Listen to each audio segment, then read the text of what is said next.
정말 연습 많이 하시고 잘 하셨습니다. 한 번 더 박수로 격려해 드립시다. 할렐루야. 베이스 드럼도 감사합니다.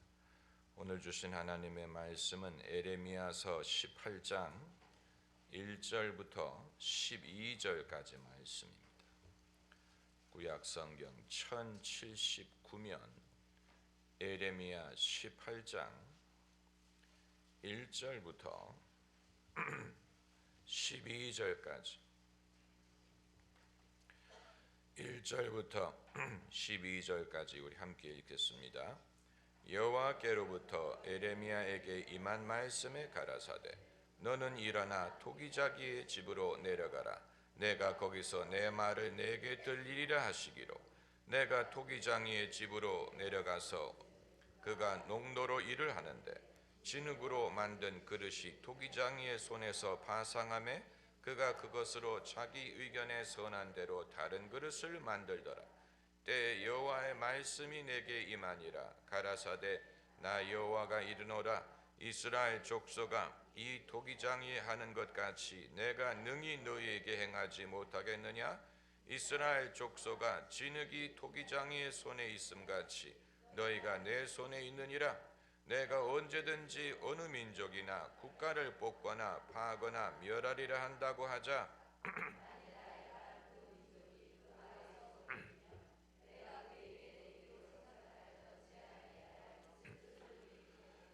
내가 언제든지 어느 민족이나 국가를 심으리라 한다고 하자 만일 그들이 나 보기에 악한 것을 행하여 내 목소리를 청종치 아니하면 내가 그에게 유익케 하리라 한 선에 대하여 뜻을 돌이키리라.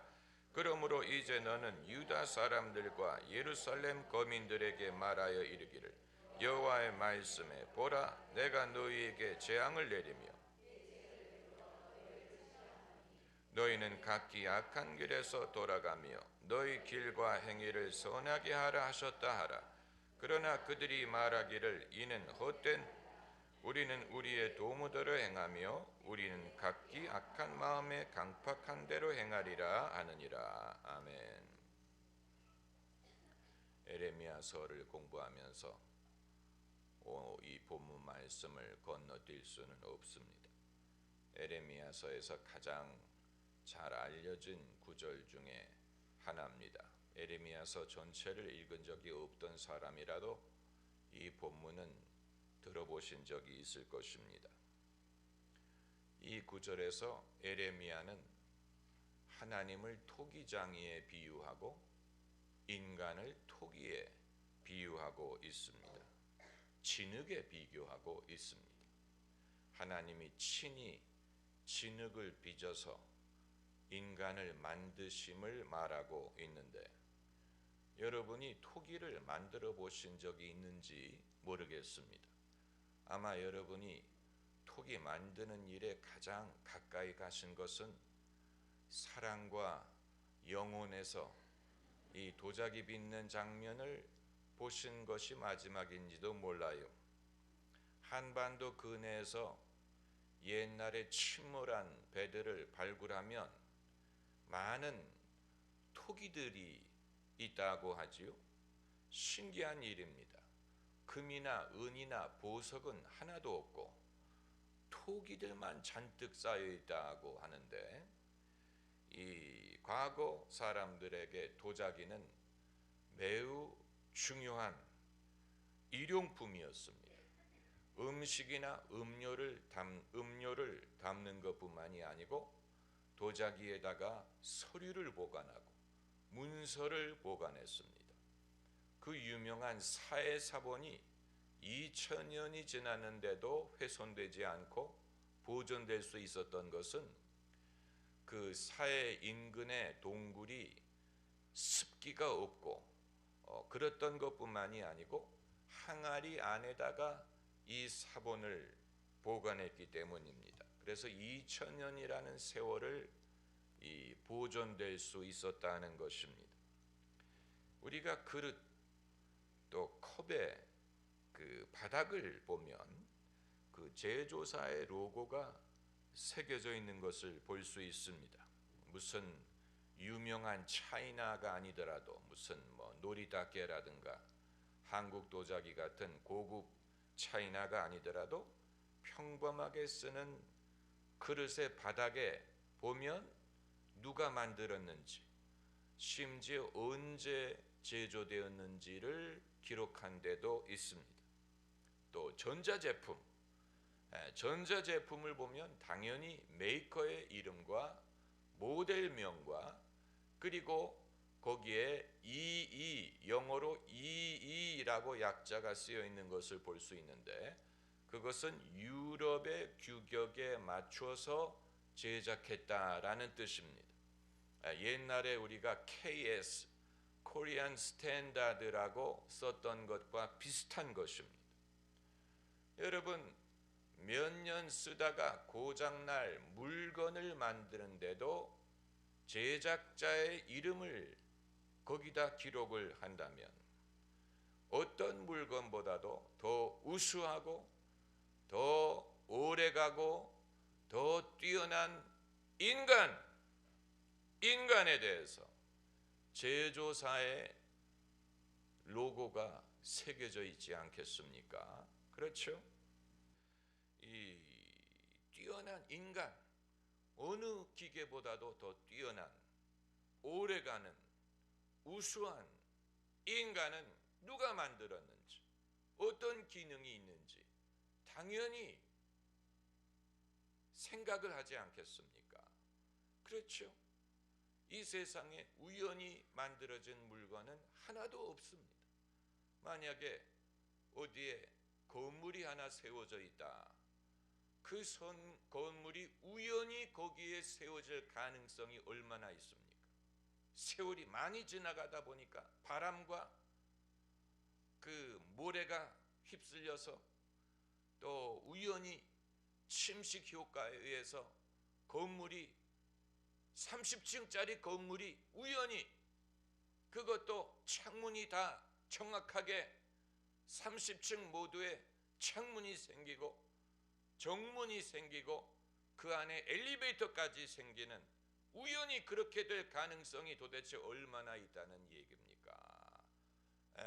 그런데 인간은 그 건물보다도 더 우수하고 더 놀랍고 정교한 그런 존재.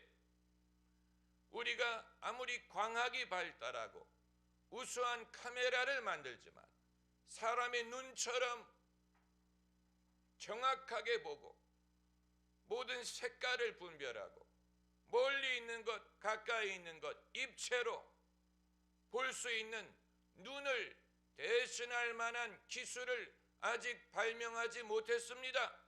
캐논이든 뭐 펜탁스든 렌즈를 잘 만드는 회사가 많지만 사람의 눈처럼 잘 제대로 볼 수 있는 기술을 발견하지 못했고, 그리고 로봇 기술이 아무리 발달해도 사람처럼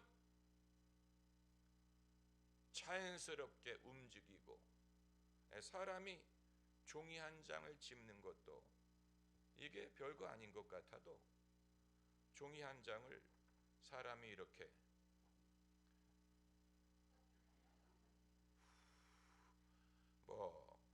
한 장으로 손가락 둘로 이걸 집는다든가 손가락 하나로 이 균형을 잡는다든가, 이게 상당히 로봇가 그것을 할 수가 없어요.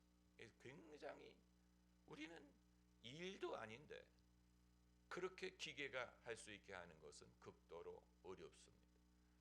그런데 이렇게 뛰어난 인간이 어떻게 생겨났을까에 대해서는 과학자들이 그건 다 진화에 의한 것이고 세월이 흘러가면서 발전에 발전을 거듭해서 그렇게 됐다라고 말을 하는 것입니다.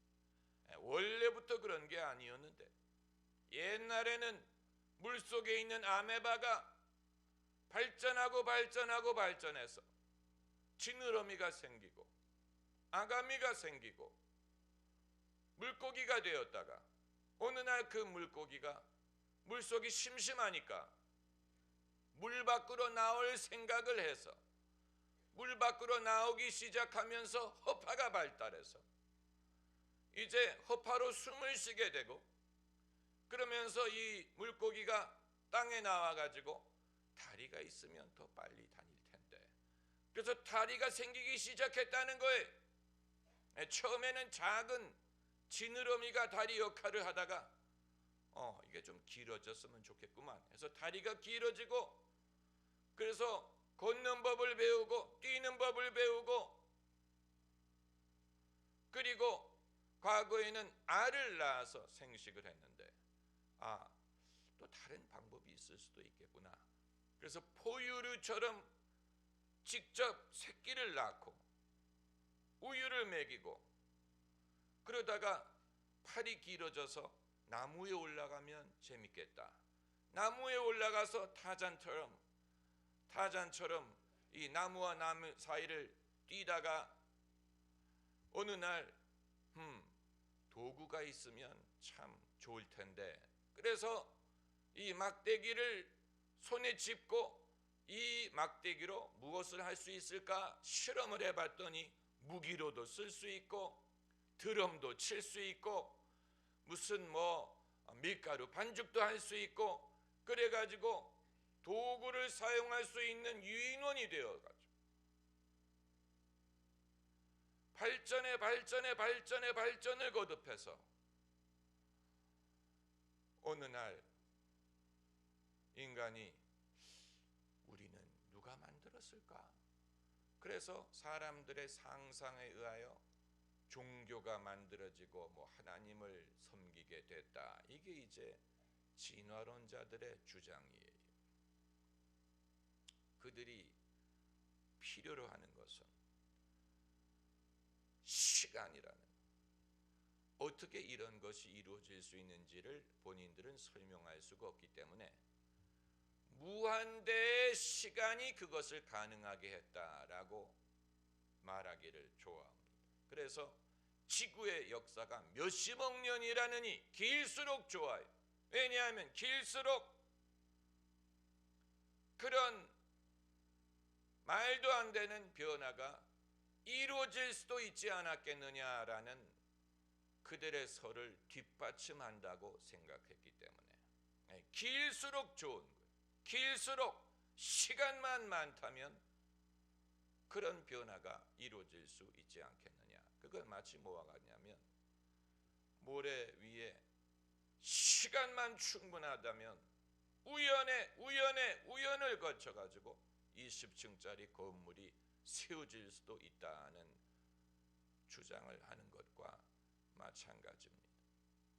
여러분, 우리가 어디를 갔을 때 과거의 유적이라든가 원신이 살던 집터라든가 그런 걸 보면 제일 먼저 생각하는 것이 누가 여기 있었을까? 누가 지었을까? 누가 만들었을까? 이걸 생각하는데 왜 천하 모든 피조물에 대해서는 그걸 누가 만드셨을까를 생각할 수 없다는 말입니까?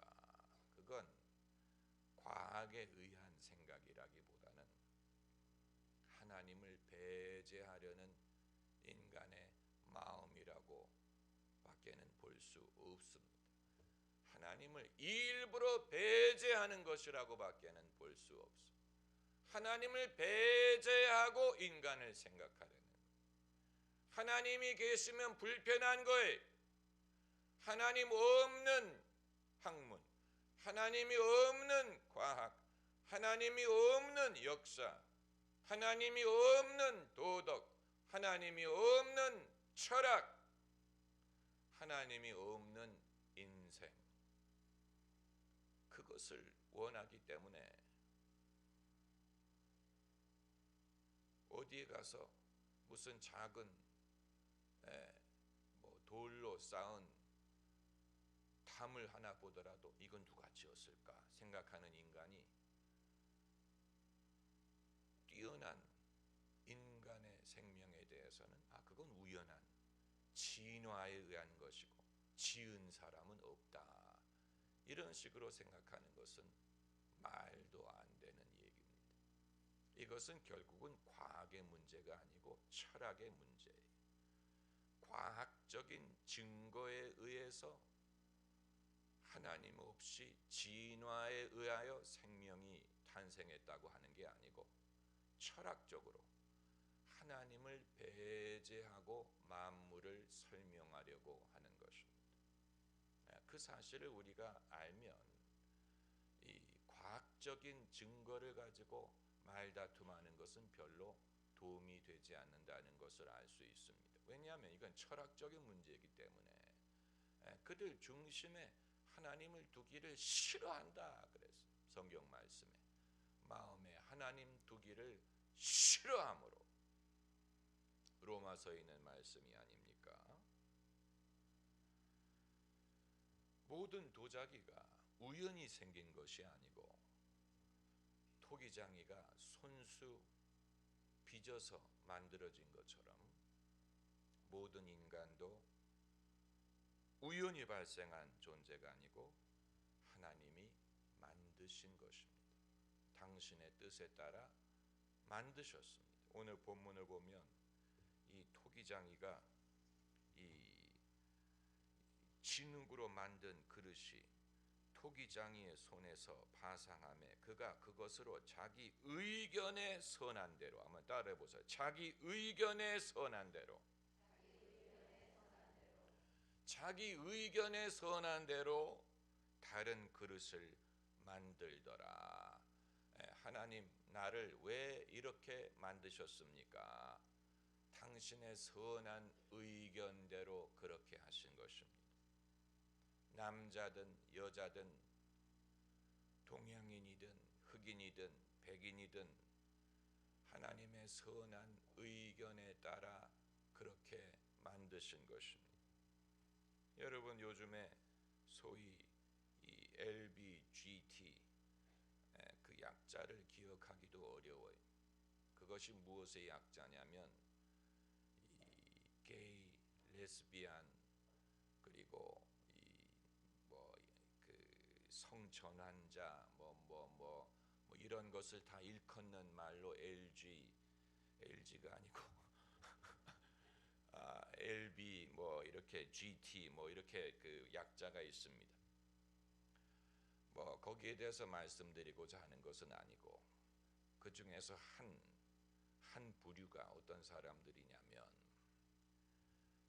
남자로 태어났는데 자기를 남자라고 여기기를 싫어하고 나를 남자로 분류하지 말아다오. 그래서 남자로 태어났는데 자기는 여자 화장실을 쓰고자 한다는 것이고, 반대로 여자로 태어났는데 나를 여자라고 부르지 말아다오. 나를 여자라고 분류하지 말아다오.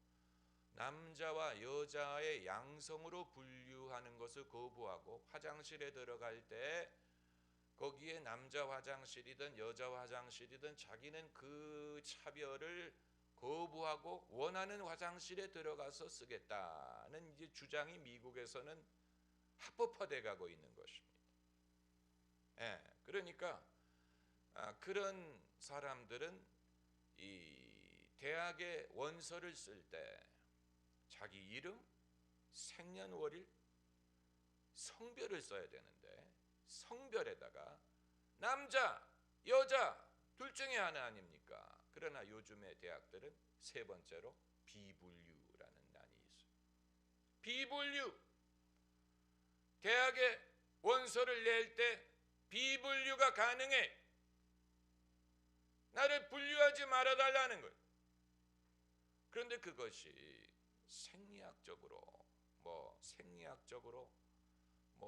몇십만 명 중에 한 사람이 생리학적으로 남자 유전자와 여자 유전자가 이렇게 섞여 있을 수 있다고 하는 경우가 있는데, 그런 경우라면 모르겠지만 그게 아니고 철학적인 차원에서 나는 태어난 천성적으로 부여된 성별을 거부한다라는 것이라면 그것처럼 해괴망측한 일은 없습니다. 남자로 태어난 사람이 왜 남자 되기를 싫어한다는 얘기고, 여자로 태어난 사람이 여자로 인정받기를 싫어한다는, 물론 그걸 나는 남자로 태어났으면 더 뭐 맞았을 텐데 뭐 이런 것이라면 충분히 그건 대화가 가능할 수 있지만, 그걸 떠나서 그 자기의 외모마저도 사람이 봤을 때 남자인지 여자인지조차도 분간을 힘들게 일부러 하고 다니는 사람이라면, 여러분 그것은 정상적이지 않고 그렇게 건강해 보이지 않고, 그리고 결국은 하나님에까지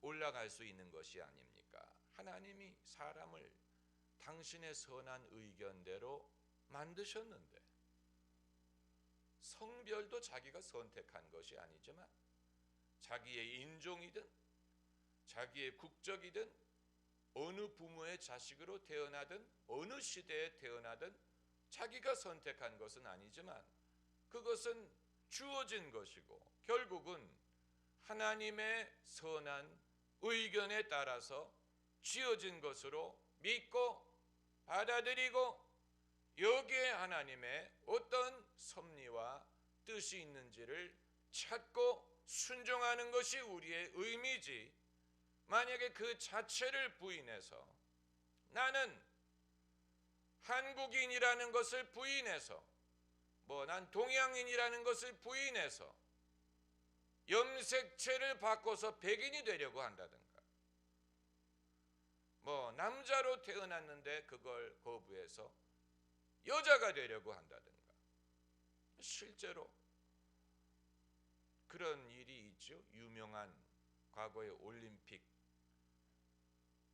금메달리스트였던 육상 선수, 우리가 잘 아는 유명한 올림픽에서 육상 금메달을 여러 개 땄던 남자 선수가 어느 날 여자가 돼서 나타났어요. 그리고 이름을 바꿨어요. 어떻게 그런 일이 있을 수 있는지. 과거에는 그를 브루스 제너라고 알고 있었는데 어느 날 이름을 바꿔가지고 나는 이제 여자다. 웃어야 될지 축하를 해줘야 될지, 참으로 이상한, 참으로 괴상한, 그것도 젊은 나이에 그렇게 했다면 신기하기라도 할 텐데, 이제 나이가 많이 들어가지고 그렇게 하게 되면 이건 어떻게 이해를 해야 되는 것인지. 그런데 문제는 본인만이 그렇게 한 것이 아니고 그렇게 되기를 원하는 계층을 대표하려고 한다는 데 문제가 있는 것입니다. 모든 국민이 나처럼 할 수 있는 권한을 보장하라는 것입니다. 그러니까 그 부모님이 어떻게 생각을 하실지 한번 여쭤보고 싶어요. 부모님 어떻게 생각하십니까? 아드님이 따님이 되셨어요. 어떻게 생각하십니까? 참 그 부모님이 가슴을 칠 수도 있는 일이고, 그래도 자식을 이길 부모가 없다고 내 자식이 그렇게까지 원하면 어떡하겠습니까? 이렇게 나가겠는데, 여러분 우리가 선택한 것은 없어요. 여러분이나 저나 이 시대에 태어나기를 선택하지 않았고, 한국인으로 태어나는 것, 우리의 부모님, 우리의 가정 이런 거 선택하지 않았지만, 그러나 우연한 일이 아니고 의미 없는 일이 아니고 하나님의 계획에 의하여 이루어진 일이라는 것을 믿는 것입니다. 오늘 본문에 토기장이가 자기 의견에 선한 대로 토기를 만드는 것과 마찬가지, 그것이 큰 토기든 작은 토기든 모양은 다를지라도. 그래서 이제 제가 말씀드린 모든 그릇에는 제조사의 로고가 찍혀 있는데 인간이 하나님께서 당신의 형상대로 지으셨다는 흔적을 어디서 발견하겠느냐는 것입니다. 하나님이 친히 우리를 당신의 손으로 빚으신 증거를 어디에서 발견하느냐? 어디에 그 로고가 새겨져 있느냐? 무엇을 보면 우리는 하나님의 지으신 바라라고 깨달을 수가 있겠습니까? 여러분 그런 질문을 하신 적이 없습니까? 무엇을 보면 우리는 하나님의 지으신 바라라는 증거가 있겠습니까? 바로 인간의 영혼에 있습니다. 영혼, soul이라고 하죠. soul, 영혼. soul은 서울을 영어식으로 발음하는 게 아니고 S-O-U-L. 영혼이 무엇이냐? 영혼이 무엇입니까? 영혼이 무엇이냐를 설명하는 것은 생각처럼 쉽지는 않습니다. 영혼은 인간의 양심과 도덕적으로 바른 선택을 내릴 수 있는 훼손되지 않는 능력을 말하고 참된 인생을 분별하고 그 길을 갈 수 있는 훼손되지 않은 능력을 말한다고 할 수 있습니다. 그렇기 때문에 영혼이 무엇인가를 이해하려면 영혼을 잃은 사람과 영혼을 구원한 사람의 차이점을 보면 영혼이 무엇인지를 알 수 있습니다. 영혼을 잃은 사람은 어떤 사람이고 영혼을 구원한 사람은 어떤 사람이냐에서 영혼이 과연 무엇이냐를 실감할 수가 있습니다. 영혼을 잃었다는 말은 양심을 포기하고 선한 길을 거부하고 마음이 완악해져서 알면서 악한 길을 갔다 하는 뜻입니다. 그게 영혼을 잃었다는 뜻입니다. 성경에 영혼을 잃은 전형적인 예는 사울 왕. 사울 왕이 점점 더 악해지지 않습니까? 처음에는 실수라고 여길 수 있었는데 그가 점점 완악해지니까 되돌릴 수 없이 다윗을 죽이려고 했다가 다윗을 숨겨준 제사장들을 죽이고 나중에는 하나님이 떠나가시니까 미래를 점치기 위하여 엔돌의 무당을 찾아가고 결국은 전쟁터에서 패하고 자기 손으로 죽습니다. 영혼을 잃어버린 사람의 전형적인 모습. 또 하나 영혼을 잃어버린 사람의 예는 가룟 유다. 가룟 유다가 예수님의 제자가 됐는데 온유한 마음으로 예수님의 가르침을 받기보다는 삐딱한 마음으로 예수님을 비판하기 시작했어요. 그래서 누가 옥합을 깨뜨려 향유를 붓는 것을 보고 이것은 허비로다. 이것을 가난한 자에게 나눠주면 얼마나 많이 구제했겠느냐. 삐딱하게 보기 시작했어요. 예수님을 비판하기 시작했어요. 그리고 그 속에 사탄이 들어갔다 그랬어요. 그래서 예수님을 은 30냥에 팝니다. 예수님은 가룟 유다가 배반할 것을 미리 아시고 여러 번 경고하셨어요. 그러나 가룟 유다는 회개하지 않고 겟세마네 동산에서 입맞춤으로 예수님을 팔지요. 영혼을 잃은 사람의 전형적인 모습입니다. 반대로 영혼을 구원받는다라는 말은 무엇을 뜻하느냐? 영혼을 구원받는다는 말은 잃었던 양심을 되찾고 회개함으로 악한 길에서 벗어나 선한 길에 들어서는 것을 말합니다. 그리고 항상 그런 것은 아니지만 다수의 경우에 자기가 희생을 감수한 그런 사람이 영혼을 구원한 그 대표적인 예가 삭개오입니다. 삭개오는 부자가 되기 위해서 세리가 됐어요. 세리는 사람의 소유를 세금이란 명목으로 뜯어내는 사람.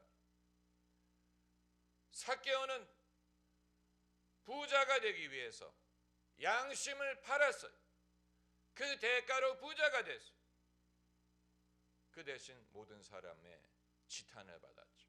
그런데 예수님이 삭개오의 집에 찾아오셨을 때 삭개오가 내가 네 것을 뺏었으면 4배를 갚고 제 소유의 절반을 가난한 사람에게 나눠주겠습니다. 그 결과로 삭개오는 더 이상 부자로 살 수 없게 됐어요. 많은 사람들이 그 사실을 간과하는데 삭개오가 그렇게 하면 그의 소유는 다 남에게 줘야 됩니다. 더 이상 부자가 될 수 없어요. 그러나 그 영혼은 구원을 받은 것입니다. 양심을 되찾은 것입니다. 선한 일을 할 수 있는 능력을 회복했다는 것입니다. 영혼을 잃어버린 사람을 다시 한번 돌아보면 삭개오는 회개를 했죠. 회개가 가능했어요. 영혼을 잃어버린 사람을 보면 회개할 기회를 얻지 못합니다. 사울이나 가룟 유다의 공통점은 자기들이 잘못된 길에 들어섰음을 알았으면서도 회개하지 못했어요. 그리고 자기의 죄 중에 죽었어요. 죄를 회개하지 못하고 죄 중에 죽었어요. 히틀러가 바로 그런 경우입니다. 히틀러는 전쟁을 일으켰죠. 전 세계를 향해 전쟁을 일으켰어요. 처음에는 이길 줄 알았어요. 의기양양했어요. 그런데 점점 전세가 뒤집어지고 결국은 자기가 패배하고 독일이 패배하고 자기가 틀렸다는 것을 알았어요. 그러나 히틀러는 자기의 잘못을 인정하지 않았고 회개하지 않았고 끝까지 독일 민족을 탓했어요. 이건 독일 민족이 내 말을 듣지 않아서 그랬고 독일 민족이 강하지 못해서 그랬다. 그래서 폐색이 짙었는데 만일 히틀러가 항복했다면 독일인들이 더 죽는 것을 막을 수 있었을 것이고 독일이 폐허가 되는 것을 막을 수 있었을 것입니다. 그러나 히틀러는 차라리 모든 독일 국민이 나와 같이 죽는 게 낫다라고 말했어요. 그가 한 유명한 말이 있어요. 내가 독일 국민을 배신하더라도 독일 국민이 나를 배신하는 것은 허용하지 않겠다. 이게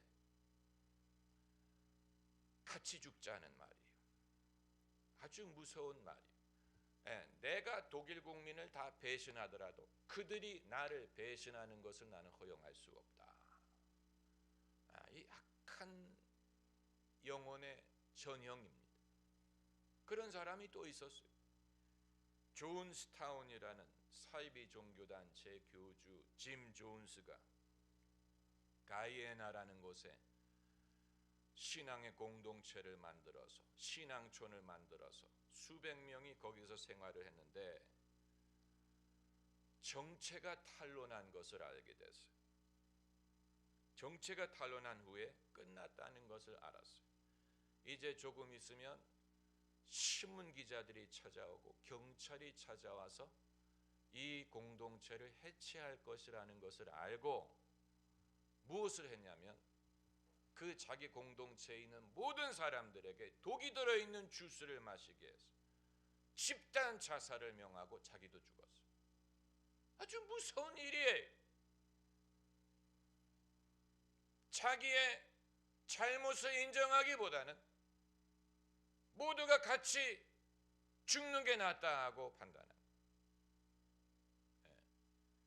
이 무서운 일입니다. 영혼을 구원받지 못하는 사람의 전형적인 예. 근데 대조적으로 이란이란 국가가 있죠. 이란에 폐위가 된 팔렙이라는 국왕이 있었어. 그가 대한민국에 방문했을 때 그 기념으로 테헤란로를 만든 게 아닙니까? 이름을 테헤란로라고 짓게 됐죠. 팔렙이라는 국왕이 80년 된 왕조의 왕이었는데 국민들이 그에게 대항해서 봉기를 했어요. 국민들이 수백만 명이 봉기를 하는 것을 보고 만일 팔레비가 원했다면 힘으로 진압할 수 있었을 것입니다.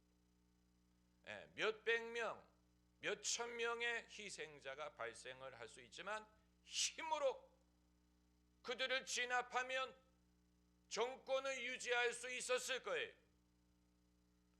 그런데 팔레비는 그렇게 하기를 거부하고, 그럼 차라리 내가 왕의 자리에서 내려오겠다.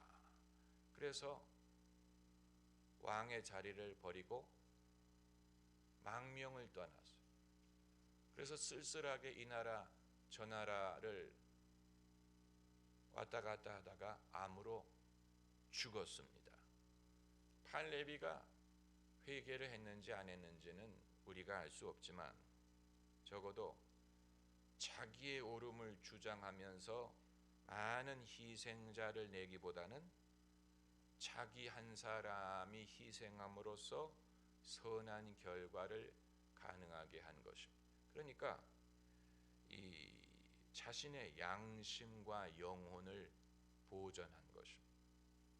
여러분 얼마나 이해가 되시는지 알 수 없는데, 사람이 영혼을 잃는다는 것과 영혼을 구원한다는 것은 이러한 차이가 있습니다.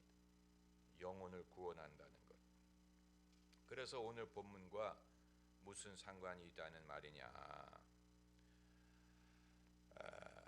여러분 우리가 세상에 있는 많은 사람들을 볼 때 그들이 누군지도 모르고 이름이 뭔지도 모르고 개인적으로 그들을 전혀 알지 못합니다. 수많은 사람, 남들, 나와 상관이 없는 사람들을 볼 때 개미떼처럼 보일 때도 있죠.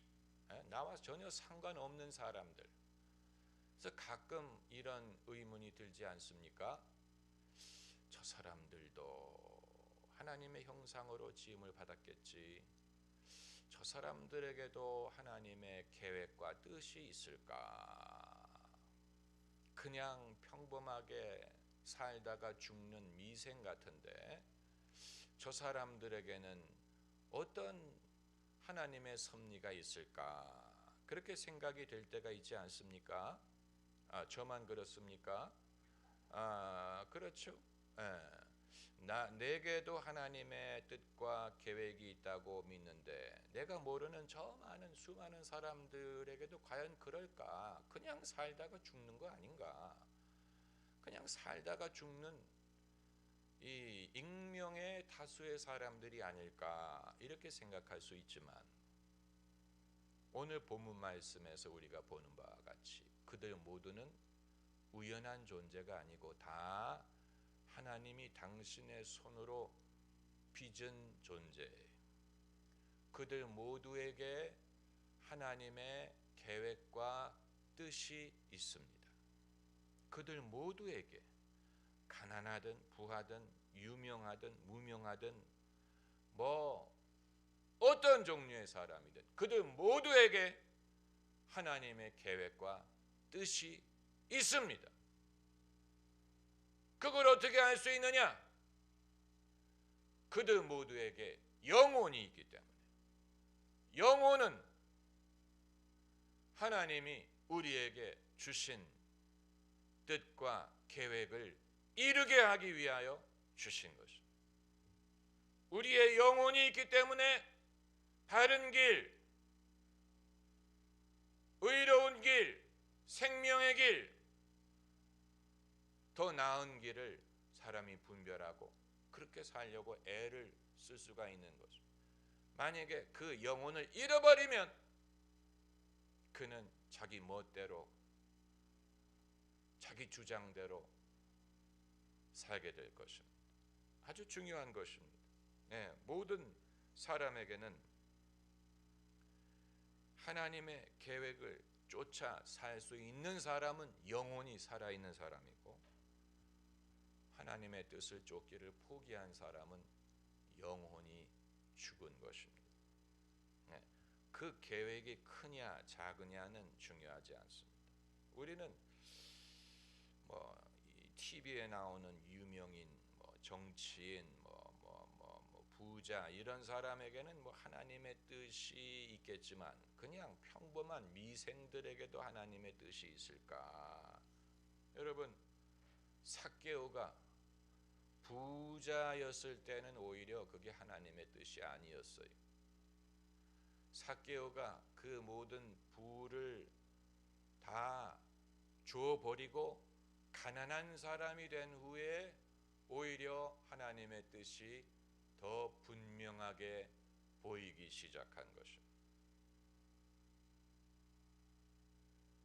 아마 팔레비 왕도 왕의 높은 보좌에 있을 때는 하나님의 뜻이 잘 안 보였는데 그걸 버리고 내려와서 평범한 노인이 되었을 때 오히려 하나님의 뜻이 보였을지 몰라요. 로버트 슐러 목사님이 남가주의 수정교회라는 유명한 교회를 명예롭게 목회할 때는 오히려 하나님의 뜻이 불분명했는데 그 수정교회 예배당이 경매에 넘어가서 더 이상 그 아름다운 수정교회를 담임할 수 없는 상황이 되었을 때 오히려 하나님의 뜻과 계획이 더 분명히 보였을지 모릅니다. 다시 말하면 내 인생의 목적은 저 아름다운 수정교회에서 떵떵거리면서 목회하는 것이 아니고 겸손한 마음으로 하나님이 내게 주신 기간 동안 내게 주신 은혜대로 순종하다가 때가 되었을 때는 그것이 내 것이 아님을 알고 돌려드리고 하나님 앞에 겸손히 섬기며 사는 것이다. 그걸 그제서야 깨닫지 않았겠습니까? 여러분 침묵하시는 걸 보니까 다 깊이 생각하시는 것 같은데 하나님의 영혼과 하나님의 뜻을 무슨 상관이 있느냐? 하나님의 뜻을 구별하게 하기 위하여 영혼을 주셨고 영혼을 잃어버린 사람은 하나님의 뜻 같은 것을 알지도 못하고 행할 수도 없습니다. 영혼을 구원받아 왜 우리가 신앙생활을 하느냐? 영혼을 보존하고 구원하기 위한 것입니다. 할렐루야. 기도하십시다.